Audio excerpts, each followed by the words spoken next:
Viewers Marthiya 14 എന്ന YouTube ചാനലിലേക്ക് എല്ലാവർക്കും സ്വാഗതം.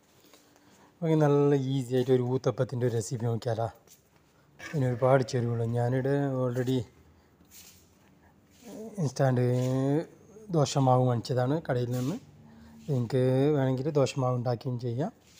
അപ്പോൾ അതിന് ദോശമാവ് ഒരു പാത്രത്തിൽ ഒഴിച്ച് കൊടുത്ത് പിന്നെ നമുക്ക് വേണ്ട വെജിറ്റബിളൊക്കെ കട്ട് ചെയ്ത് മാറ്റി വെച്ച് ക്യാരറ്റ്, അതുപോലെ പച്ചമുളക്, മല്ലിയില, സവാള, തക്കാളി, നല്ല കുരുമുളക്, ഉപ്പെല്ലാം മിക്സ് ചെയ്തിട്ട് അവിടെ മിക്സ് ചെയ്തിട്ട് വെച്ച് തവ ചൂടായി വരുമ്പോൾ നല്ലതാണ് ഒരു ദോശമാവ് ഇങ്ങനെ ഇട്ട് കൊടുത്തിട്ട് ജസ്റ്റ് ഒന്ന് ഇതാക്കി കൊടുക്കാം. എന്നിട്ട് അതിലൊരു ബബിൾസ് ഇതുപോലെ വരുന്നില്ല, അത് വരുമ്പോൾ നമ്മൾ കട്ട് ചെയ്തിട്ട് വെജിറ്റബിളെല്ലാം ഇട്ട് കൊടുക്കാം. എനിക്കിതിന് വേണമെങ്കിൽ എക്സ്ട്രാ ഒരു നോൺ വെജ് വേണമെങ്കിൽ ചിക്കൻ്റെ പീസ് അല്ലെങ്കിൽ മുട്ടയൊക്കെ ഇട്ട് കൊടുക്കാം. അത് നിങ്ങൾ ഓരോരുത്തരുടെ സൗകര്യം അനുസരിച്ച് കാണുന്നുണ്ടല്ലോ.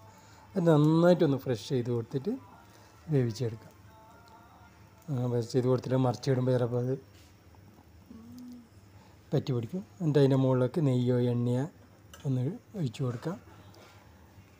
ഒരു 1-2 മിനിറ്റ് കഴിയുമ്പോൾ മറിച്ചിട്ട് കൊടുത്ത് നല്ല സ്വാദിഷ്ടമായ നമ്മുടെ ഊത്തപ്പം റെഡിയാവും.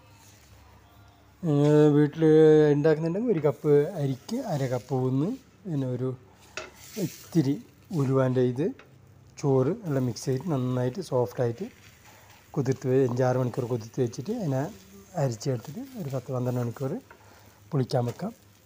രാത്രി അരിച്ച് വെച്ചാണ് രാവിലെയൊക്കെ നല്ല പൊളിച്ച് നല്ല റെഡിയായിട്ട് വരും. അപ്പോൾ ഇത്രയേ ഉള്ളൂ. അപ്പോൾ നിങ്ങൾക്ക് ഇഷ്ടപ്പെട്ട് ചേർക്കും. എല്ലാവരും ചാനലൊന്ന്